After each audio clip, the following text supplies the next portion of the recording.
Hello friends, good evening. எல்லாருக்கும் நமஸ்காரம். எல்லோரும் எப்படி இருக்கீங்க? ஓகேம்மா. இன்றைக்கி நம்ம என்ன பார்க்க போகிறோம் அப்படின்னு கேட்டேன்னா, இன்றைக்கி தினம் ஒரு பலகாரம் பார்த்துட்டு இருக்கோம். அதில் இன்றைக்கி நம்ம பார்க்க போகிறது நேற்றுக்கு பொடி இட்லி பார்த்தேன். இன்றைக்கி நம்ம பார்க்க போகிறது மசால் தோசை. அதாவது ஒரு மாவே அரைச்சிட்டு அதில் என்னெல்லாம் பண்ணலாம் அப்படிங்கிறத நான் காட்டின்னு இருக்கேன். நேற்றுக்கு இட்லி பார்த்தேன். இப்போ அதே மாவுலேயே நம்ம மசால் தோசை தான் பார்க்க போகிறோம். அந்த மாவோட கூட கொஞ்சம் கலக்க போகிறோம். அதெல்லாம் நான் உங்களுக்கு காட்டுறேன். இப்போ மசாலாவுக்கு தேவையானதெல்லாம் எடுத்து வச்சுருக்கேன். ஒரு 3 வெங்காயம் நறுக்கி வச்சுருக்கேன் பொடியாக.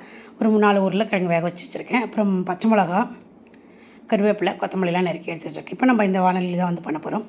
இப்போ ஃபஸ்ட்டு பார்த்தீங்கன்னா நம்ம எண்ணெய் விட்டுட்டு பற்ற வச்சுக்கிறோம்.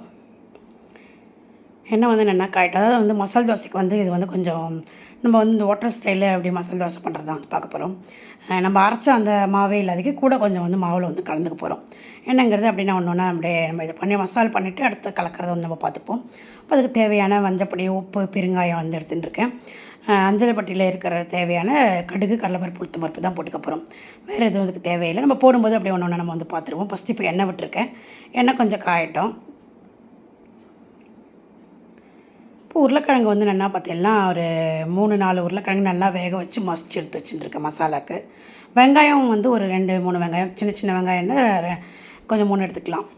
பெரிய வெங்காயம்னா ஒரு 2 எடுத்துக்கோங்க. அது மாதிரி எல்லாம் நறுக்கி எடுத்து வச்சுட்டுருக்கேன், எல்லாம் பொடி பொடியாக. இப்போ எண்ணெய் நல்லா காஞ்ச எடுத்து அதில் இப்போ நான் கடுகு போட்டிருக்கேன். கடுகு நல்லா இப்போ பொரிஞ்சு வந்துருக்கு. அதில் இப்போ அடுத்து கடலை பருப்பு, உளுத்தம் பருப்பும் ஒரு 2-3 ஸ்பூனுக்கு போட்டுக்கலாம். பருப்பெல்லாம் போட்டு நல்லா ஓரளவுக்கு நல்லா வந்ததுக்கப்புறமா நம்ம பாக்கி பச்சை மிளகா, கருவேப்பிலை இதெல்லாம் எடுத்து வச்சுருக்கோம் இல்லையா, அதெல்லாம் ஒன்று ஒன்றா போட்டுக்கலாம்.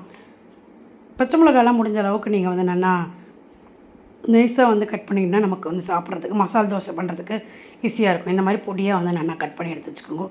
இப்போ கட் பண்ணி எடுத்து வச்சு அந்த பச்சை மிளகாவையும் கருவேப்பிலையும் நான் போட்டுக்கிறேன். அதையும் போட்டுட்டு கொஞ்சம் வதங்கட்டும். வதங்கினதுக்கப்புறமா நம்ம கட் பண்ணி வச்சுருக்கோம் இல்லையா வெங்காயம், நான் கொஞ்சம் மீடியம் சைஸாக இருக்குன்னு சொல்லிட்டு ஒரு 3 வெங்காயம் கட் பண்ணி எடுத்து வச்சுட்டுருக்கு. இப்போ அதுவும் நல்லா கொஞ்சம் பொடி பொடியாக இருக்கணும். இப்போ தான் உங்களுக்கு ரொம்ப பெருசாக இருந்தால் மசாலா பண்ணுறதுக்கெலாம் தோசை பண்ணுறதுக்கு வராது, பரத்துறதுக்கெலாம். இப்போ கொஞ்சம் பொடியாக இருந்தால் கொஞ்சம் ஈஸியாக இருக்கும். அப்போ அந்த வெங்காயத்தையும் போட்டுட்டு அதையும் சேர்த்து வதக்கின்னு இருக்கேன். வெங்காயம் பார்த்தீங்கன்னா உங்களுக்கு கொஞ்சம் ஒரு மாதிரி கண்ணாடி பதத்துக்கு வர வரைக்கும் கொஞ்சம் வதக்கிக்கலாம். இப்போ பாருங்கள், நான் வதக்கின்னு இருக்கேன். கொஞ்சம் கூட அதை வதக்கிக்கலாம். கொஞ்சம் கண்ணாடி பதத்துக்கு வர வரைக்கும் கொஞ்சம் வதக்கிக்கலாம். இப்போ நம்மளோட வெங்காயம் நல்லா வதங்கியாச்சு. இப்போ நம்ம உருளைக்கிழங்கு பார்த்திங்கன்னா நம்ம வேக வச்சு எடுத்து நல்லா மசிச்சு வச்சுருக்கோம். அது பார்த்திங்கன்னா நல்லா உங்களுக்கு மசிச்சிடுங்க. நல்லா அதை ரொம்ப அது கட்டையாக அந்த வேகலைன்னா உங்களுக்கு மசால் பண்ணுறது கஷ்டமாக இருக்கும். அதனால் நல்லா வேக வச்சிடணும். அதை வேக வச்சு நல்லா இது பண்ணிக்கணும். அதுக்கு முன்னாடி பார்த்திங்கன்னா நான் உப்பு, மஞ்சப்பொடி, பெருங்காயம் போட்டு வதக்கிக்கிறேன். ஃபஸ்ட்டு பெருங்காயம் போட்டுருக்கேன். அடுத்தது மஞ்சப்பொடி போட்டுக்கிறேன்.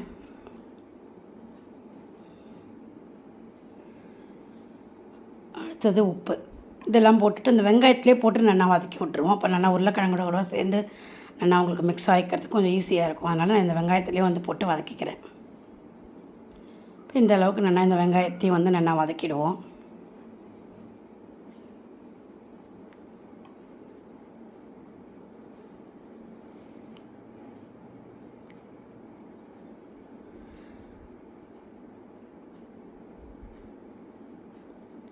இப்போ வெங்காயம் நல்லா வதங்கியாச்சு. இப்போ நம்ம உருளைக்கிழங்கு சேர்த்துக்கலாம். அதில் உருளைக்கிழங்கு நல்லா ஒரு பெரிய உருளைக்கிழங்காக ஒரு 3 உருளைக்கிழங்கு நல்லா வேக வச்சு மசிச்சு வச்சுட்டுருக்கேன் நல்லாவே பொடியாகவே. அப்போ அது எல்லாமே போட்டுக்கலாம். சில உருளைக்கிழங்குலாம் வேகாது இல்லையா, கொஞ்சம் கட்டி கட்டியாக இருக்கும். அந்த மாதிரிலாம் இல்லை, அதுக்கு நல்லாவே வேக வச்சுடுங்க. நல்லா நறுக்கி கூட வேக வச்சுக்கலாம். நல்லா வேக வச்சு நல்லா மசிச்சுட்டு விடுங்க. அப்போ தான் நமக்கு மசாலா பண்ணுறது சௌரியமாக இருக்கும். மசாலுக்கு தோசை வாக்கவும் ரொம்ப ஈஸியாக இருக்கும் கொஞ்சம். நான் அதையும் போட்டுட்டு கலரிக்கிறேன். இது வரைக்கும் நம்ம தண்ணி விடலை.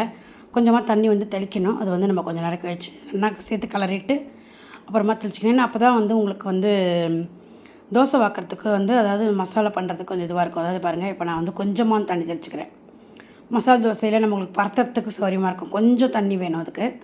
ரொம்ப திக்காகவும் இருக்கக்கூடாது, ரொம்ப அது சமயம் நம்ம பூரி மசாலா பண்ணுற மாதிரி ரொம்ப லூஸாகவும் இருக்கக்கூடாது.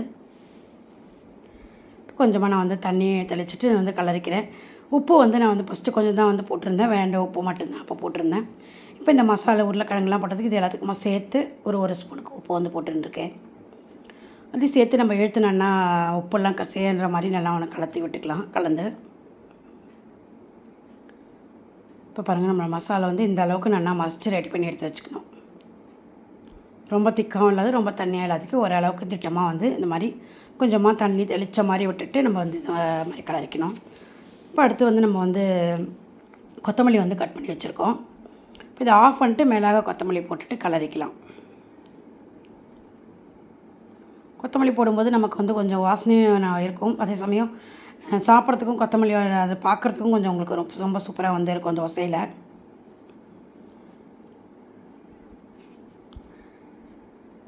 இப்போ இந்த கொத்தமல்லியும் போட்டு நான் வந்து ஒன்று சேர்த்து அப்புறம் வந்து அந்த கலரி விட்டுக்கிறேன். இப்போ நம்மளோட மசாலா வந்து சூப்பராக வந்து ரெடியாக எடுத்து மசாலா தோசைக்கு தேவையான மசாலா வந்து ரெடியாக எடுத்து அடுத்தது வந்து நம்ம இதை அப்படியே நம்ம ஆற விட்டுருவோம். அடுத்தது நம்ம வந்து தோசைக்கு தேவையானது எப்படி கரைக்கிறதுங்க தான் வந்து பார்ப்போம். அதுக்கு மெயினாக வந்து பார்த்திங்கன்னா நம்ம எடுத்து வச்சுருக்கோம் இல்லையா அந்த மாவு, அந்த மாவுலேயே வந்து கூட வந்து கொஞ்சம் ரவையும் கொஞ்சம் கடலை மாவும் எடுத்துக்கணும். அதாவது ஒரு 2-3 கரண்டி நீங்கள் இந்த தோசை மாவு நீங்கள் வந்து எடுத்துக்கிறீங்க அப்படின்னா அதுக்கு வந்து பார்த்திங்கன்னா ஒரு 2 ஸ்பூனுக்கு கடலை மாவு வந்து எடுத்துட்டுருக்கேன். நான் ஒரு ஸ்பூனுக்கு ரவை வந்து எடுத்துட்டுருக்கேன். ரொம்ப கிறிஸ்பியாகவும் ரொம்ப கொஞ்சம் கலராகவும் வரும் அந்த கடலை மாவு சேர்க்குறது. அதனால தான் வந்து கடலை மாவு வந்து ஹோட்டலெல்லாம் வந்து இது மாதிரிலாம் வந்து உங்களுக்கு சூப்பராக ரொம்ப கிறிஸ்பியாக தோசை வந்து கலராக நல்லா வரும் உங்களுக்கு. அப்போ அதுக்காக இந்த மாவோட கூட மாவு ரொம்ப திக்காக இருக்கனால நான் கொஞ்சம் தண்ணி விட்டு ஃபஸ்ட்டு கரைச்சிக்கிறேன். அடுத்து இப்போ நம்ம வந்து எடுத்து வச்சுக்கிற ஒன்று வந்து போட்டுக்கிறேன். ஃபஸ்ட்டு கடலை மாவு வந்து ஒரு 2 ஸ்பூன் வந்து எடுத்துட்டுருக்கேன். அதை வந்து நான் போட்டுக்கிறேன். அடுத்தது வந்து ரவை வந்து போட்டுக்கிறேன். ரவை வந்து 1 ஸ்பூன் வந்து எடுத்துட்டுருக்கு, அதையும் வந்து போட்டுக்கிறேன். இப்போ இந்த போட்டிருக்கோம் இல்லையா மாவுக்கு இதுக்கு தேவையான உப்பு வந்து கொஞ்சமாக போட்டுக்கலாம். ஏற்கனவே நம்ம மாவு அரைக்கிறது உப்பு போட்டிருப்போம். நல்லா பார்த்து உங்களுக்கு எவ்வளோ பக்கமாக எவ்வளோ வேணுமோ பார்த்து போட்டுக்கோங்க, ஜாஸ்தி ஆகாதுக்கு. இப்போ நான் எடுத்து வச்சுருக்கிற அந்த கடலை மாவுக்கும் ரவைக்கும் சேர்த்த மாதிரி கொஞ்சம் ஒரே 1 ஸ்பூன் வந்து போட்டுருக்கேன். இப்போ நம்ம தண்ணி விட்டுட்டு கொஞ்சம் திட்டமாக தோசை வாக்குற அளவு பதத்துக்கு நம்ம வந்து உங்களுக்கு தெரியும் இல்லையா அந்த பதம், அந்த அளவுக்கு வந்து தண்ணி கொஞ்சமாக விட்டுட்டு கரைச்சிக்கிறோம் நம்ம. இப்போ இந்த மாவெல்லாம் போட்டுட்டு கொஞ்சம் கட்டியாக இருக்கும், அதெல்லாம் அந்த கட்டிலாம் இல்லாதக்கு உடச்சி நல்லா நம்ம வந்து அந்த கலக்கிக்கிறோம். அந்த மாவை கரைச்சி வச்சுக்கலாம்.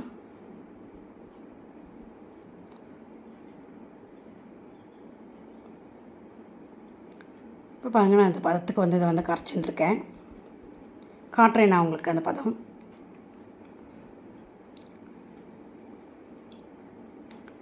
கடலை மாவு நம்ம எப்போவும் போடும்போது கொஞ்சம் ஒரு மாதிரி கட்டையாக இருக்கும், அதெல்லாம் இல்லாததுக்கு வேணால் நம்ம தோசை வாக்குறது அப்படியே கட்டியாக தெரியும், இழுத்து வாக்குறது கஷ்டமாக இருக்கும். அதனால் முதல்ல வந்து நல்லா அதை வந்து கரைச்சிடணும். இப்போ நான் அதெல்லாம் இல்லாததுக்கு நல்லா சேர்த்து இழுத்து நல்லா வந்து கரைச்சின்ட்டுருக்கேன். இப்போது இப்போ பாருங்கள், என்னோட தோசை மாவு வந்து சூப்பராக வந்து அந்த பதத்துக்கு வந்து ரெடியாக எடுத்து கலரே வந்து கொஞ்சம் பார்க்குறதுக்கு உங்களுக்கு முன்னாடிக்கு இப்போ கொஞ்சம் வித்தியாசமாக இருக்கும். இப்போ தோசை வந்து கொஞ்சம் நல்லா கிறிஸ்பியாகவும் வரும், அதே சமயம் கொஞ்சம் கலராகவும் சேஞ்சாகவும் இருக்கும் கொஞ்சம் மசால் தோசையோட. இப்போ பாருங்கள், நம்மளோட மாவு வந்து சூப்பராக வந்து ரெடியாக எடுத்து இதை வந்து நல்லா ஒரு 15-20 நிமிஷத்துக்கு அப்படியே வந்து நம்ம ஊற விட்டுருவோம். கரைச்சி வச்சுட்டு வாக்கறத நம்ம வந்து அதை வாத்துக்கலாம். முன்னாடியே வந்து ரெடி பண்ணி எடுத்து வச்சிடலாம். இப்போ ஒரு சைடு மசாலாவும் ரெடி ஆகிடும், இந்த பக்கம் மாவும் வந்து ஊற வச்சு கலக்கி வச்சதுக்கப்புறமா கொஞ்சம் நேரம் ஊறின்னு இருக்கும். இப்போ ஊறி ரெடியாக அடுத்து இப்போ வந்து நான் வந்து தோசைக்கல்ல வந்து போட்டிருக்கேன். இப்போ நம்ம மசாலா தோசை தான் வந்து வாக்க போகிறோம். கல் வந்து நல்லா காய விட்டோம். காஞ்சதுக்கு அப்புறமா நம்ம எண்ணெய் தொடச்சிட்டு ஒன்று தோசை வந்து பார்த்து காட்டுறேன் உங்களுக்கு. இப்போ கல் வந்து நல்லா காஞ்செடுத்து இப்போ நான் வந்து எண்ணெய் விட்டுட்டு தொடச்சிக்கிறேன். நல்லா ஒரு துணியோ டிஷ்யூவோ ஏதோ ஒன்று இதை வச்சு நல்லா கல்லை வந்து நல்லா தொடச்சிக்கோங்க.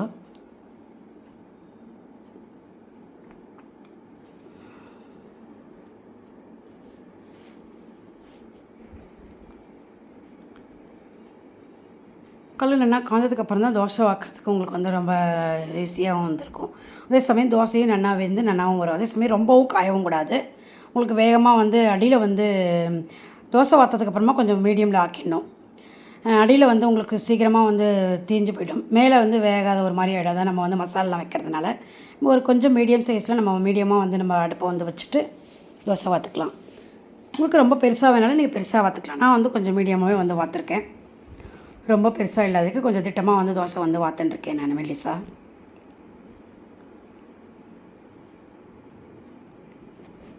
இப்போ நம்ம தோசை வந்து வார்த்துட்டோம். இதில் வந்து பார்த்தீங்கன்னா உங்களுக்கு நெய் ஒரு 2 ஸ்பூன் வந்து நான் விட்டுக்கிறேன். நல்லா வாசனையாக இருக்கும், ஒரு முருன்னு நல்லா வரும். அதனால் நெய் ஒரு 2 ஸ்பூனு. நல்லெண்ணெய் வந்து விட்டுக்கணும். தோசைக்கு எப்பயுமே நல்லெண்ணெய் தான் நல்லா இருக்கும். நல்லெண்ணெய் வந்து ஒரு 2 ஸ்பூன் விட்டுக்கிறேன் நல்லா பின்னாடி. பாருங்கள் நம்மளோட தோசை வந்து வெந்துட்டுருக்கு. அடுப்பு வந்து நான் வந்து ரொம்ப இதில் தான் வச்சுருக்கேன். ரொம்ப ஜாஸ்தியும் பெருசாகவும் இல்லாததுக்கு சின்னதாகவும் இல்லாததுக்கு வச்சுருக்கேன். இதை வந்து நம்ம மசாலா வந்து போட்டுக்கிறோம். மசாலா வந்து பார்த்திங்கன்னா நடுவில் தான் வந்து இருக்கணும். அதே சமயம் இப்போ மடக்கிறதுக்கு நமக்கு சௌகரியமாக இருக்கும். அதனால் நடுவில் வச்சுட்டு நம்ம வந்து ஒரு ஸ்பூனோ இல்லை தோசை திருப்பியோ வச்சு அதை வந்து நல்லா வந்து பரத்திப்போம். நான் ஃபஸ்ட்டு வந்து போட்டுட்டு கொஞ்சம் பரத்தின மாதிரி ஆக்கிட்டு இப்போ அடுத்து தோசை திருப்பியில் மாவில் வந்து நல்லா சமப்படுத்திக்கிறேன். இப்போ உங்களுக்கு பார்க்கும்போதே தெரியும் சைடு அப்படியே கொஞ்சம் நல்லா அப்படியே சவந்து இது பண்ணி ரெடியாகி வந்துட்டுருக்கோம். இப்போ ஒரு சைடு எடுத்தாலே தெரியும் உங்களுக்கு. நான் சுற்றி வர இப்படி நல்லா சூப்பராக வந்து நம்ம மசாலா தோசை வந்து ரெடி ஆகிட்டுருக்கோம். இப்போ அதை அப்படியே நம்ம சேர்த்து திருப்பி போட்டுடலாம். இதே நான் உங்களுக்கு 2 வகை மாதிரி 2 மாடலில் உங்களுக்கு பார்த்து காட்டுறேன்.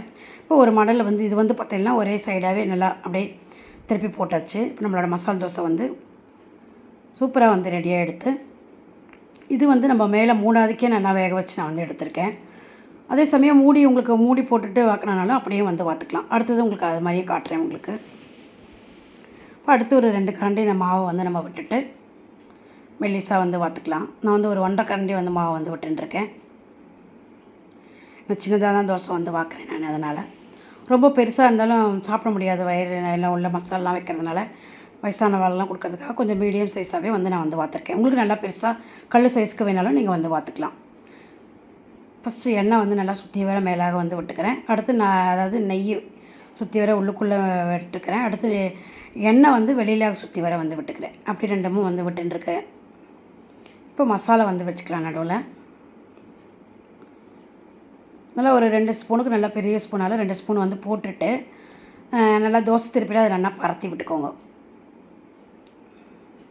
இப்போ இந்த தோசை திருப்பியில் நல்லா அது நடுவில் மட்டும் நல்லா நீளமாக உங்களுக்கு பரத்தி விட்டுக்கலாம். மேலாக உங்களுக்கு எண்ணெயோ நெய்யோ எது வேணாலும் நீங்கள் வந்து விட்டுக்கலாம். இதுக்கு மேலே சூப்பராக வந்து ரோஸ்ட் மாதிரி நல்லாவே வரும் உங்களுக்கு. இப்போ நான் அதையும் வந்து போட்டுட்டு நல்லா தோசை திருப்பியில் இது பண்ணி வச்சுருக்கேன். மேலாக நல்லெண்ணெய் வந்து விட்டுக்கிறேன்.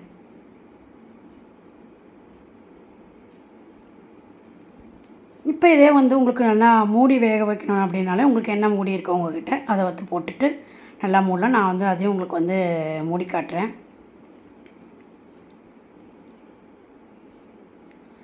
ஃபுல்லாகவே நான் வந்து பார்த்திங்கன்னா சிம்மில் தான் வச்சு பண்ணிட்டுருக்கேன். உங்களுக்கு வந்து உள்ளுக்குள்ளேயும் நல்லா அடியிலையும் வந்து மொறுமொறுன்னு வரும், தீயாது கலர் மாறாதுக்கு. அதே சமயம் மேலேயும் வந்து உங்களுக்கு நல்லா வெந்து கிடைக்கும். அப்போ அதுக்காக நான் வந்து பார்த்திங்கன்னா சிம்மிலேயே வச்சு வாத்துட்டுருக்கேன். இப்போ வந்து நம்மளோட தோசையோட கல்லில் வந்து மூடிட்டு இப்போ வந்து வாத்து காட்டுறேன்.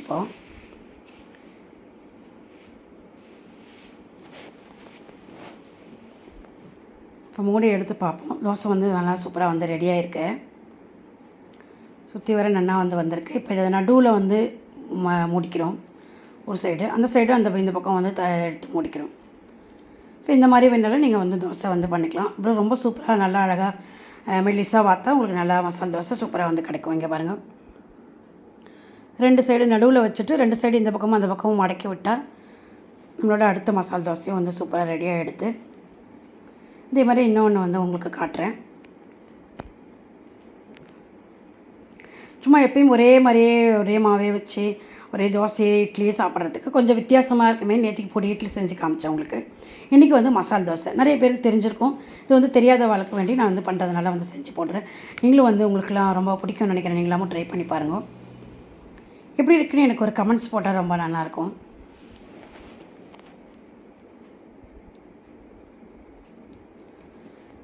இப்போ தோசையை வந்து வாத்துட்டு நெய்யும் எண்ணெயுமா வந்து விட்டுக்கிறேன். அடியில் அது நல்லா ஒட்டாமல் வரதுக்காக நம்ம ஃபஸ்ட்டு நம்ம வந்து நெய் எண்ணெயை வந்து விட்டுருக்கோம். அடுத்து மேலாக நம்ம வந்து மசாலா வச்சுட்டு அதுக்கப்புறமா மேலாக வேகிறதுக்காக எண்ணெய் வந்து ஒரு ஸ்பூனோ 2 ஸ்பூனோ வந்து விட்டுக்கிறோம். இப்போ நடுவில் வந்து ஒரு 2 ஸ்பூன் வந்து மசாலா வந்து வச்சுருக்கேன் நான்.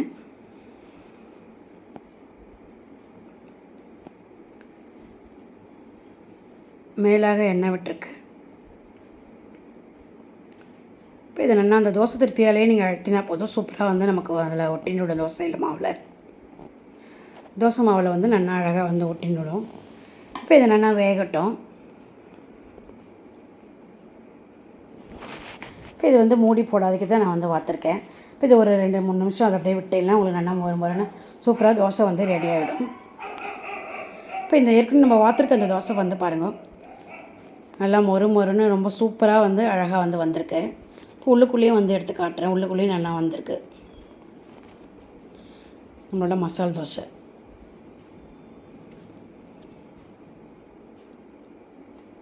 இப்போ இந்த தோசை வந்து நல்லா ரெடியாக எடுத்து ரவுண்டாக அழகாக வந்து நல்லா வந்திருக்கு மொறு மொறுன்னு. இப்போ இதை வந்து நான் அப்படியே வந்து ஒரே சைடாக வந்து மடக்கி விட்டுக்கிறேன். பின்னாடியே வந்து நம்ம வந்து கடலை மாவுலாம் வந்து இது பண்ணியிருக்கிறதுனால கலரே வந்து பார்க்குறதுக்கு கொஞ்சம் வித்தியாசமாக வந்து இருக்கும். இப்போ இதை இந்த பக்கமும் அந்த பக்கமாக 2 சைடுமாக வந்து மடக்கி விட்டுருக்கேன் இந்த தோசையை. இப்போ பாருங்கள் நம்மளோட மசால் தோசை கலரே வந்து ரொம்ப சூப்பராக வித்தியாசமாக வந்து ரொம்ப இருக்கும். சாப்பிட்றதுக்கும் ரொம்ப டேஸ்ட்டாக ரொம்பவும் நல்லாயிருக்கும். இப்போ நான் வந்து அடுப்பை வந்து ஆஃப் பண்ணியாச்சு. நம்மளோட மசால் தோசை சூப்பராக ரெடி ஆகிடுது. கலரே பாருங்கள் பார்க்குறதுக்கு ரொம்ப சூப்பராக வித்தியாசமாக வந்து இருக்கும். நீங்களும் ட்ரை பண்ணி பாருங்கள். எப்படி இருக்குன்னு எனக்கு லைக்கும் கமெண்ட்ஸ் பண்ணுங்கள். நம்ம இனி அடுத்து வேறு ஒரு ரெசிபியில் பார்க்கலாம். Okay friends, thank you.